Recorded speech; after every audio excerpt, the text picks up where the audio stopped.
The writer is a member of staff. A large number of people have once again begun asking whether Pakistan is walking in the footsteps of Sri Lanka in its growing engagement with China.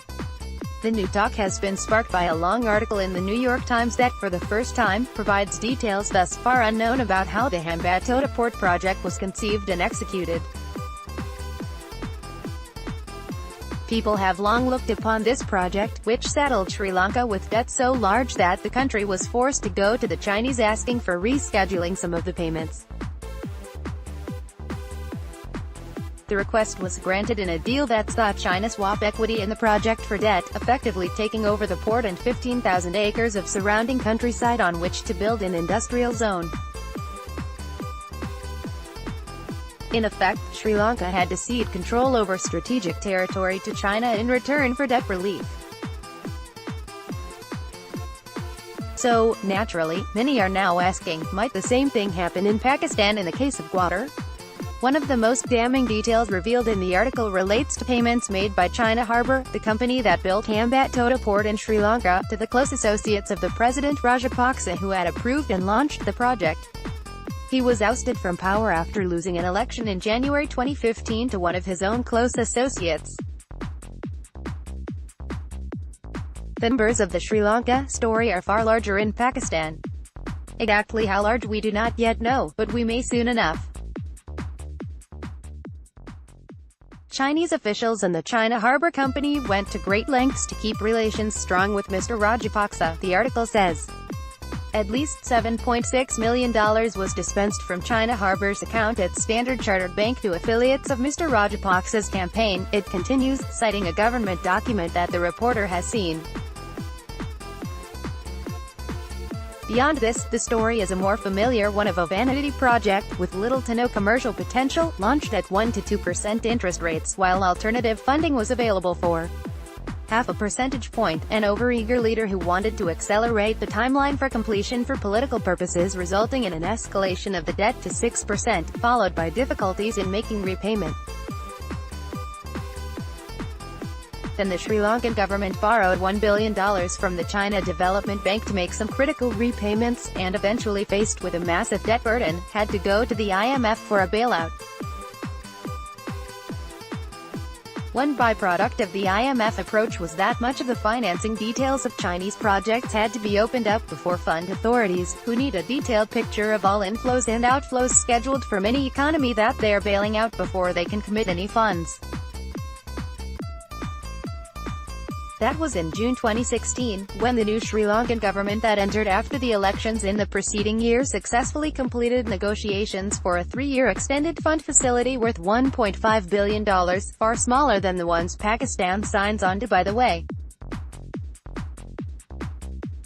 And only a few days ago, the first Article 4 report from the fund about the Sri Lankan economy was released, giving a glimpse into some of the financing terms that country has signed on to with the Chinese government.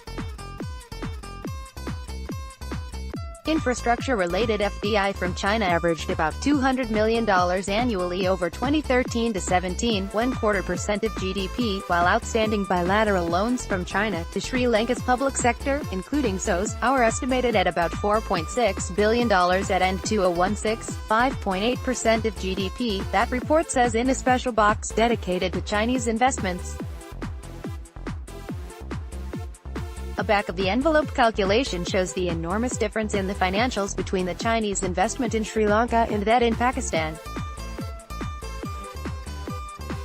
At $46 billion invested in infrastructure projects, with an exchange rate of 124 rupees and 50 paise and GDP of 33.397 trillion rupees, you get a ratio of 16.7% between the quantum of Chinese investment to GDP.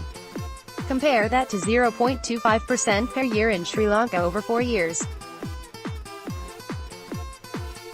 Outstanding bilateral loans are a bit more difficult to calculate quickly, because we don't yet know if any state-owned enterprises in Pakistan have borrowed from the Chinese, but simply based on reported figures, in the outgoing year the borrowings have been larger than $2.2 billion. This is purely bilateral borrowing in 1 year, not the cumulative, nor does it include equity in projects or project-related assistance. In short, the numbers of the Sri Lanka story are far larger in Pakistan. Exactly how large we do not yet know, but I have a feeling we will soon enough. Add to this, the fact that payment-related outflows on CPEC projects have now commenced since most of them have begun commercial operations, and the figures are set to rise further. Recall that the last IMF report saw Pakistan's external financing requirements rising to $45 billion by end of 2018, and you'll get the idea. But those who argue that the fears are overblown have a case that should also be borne in mind.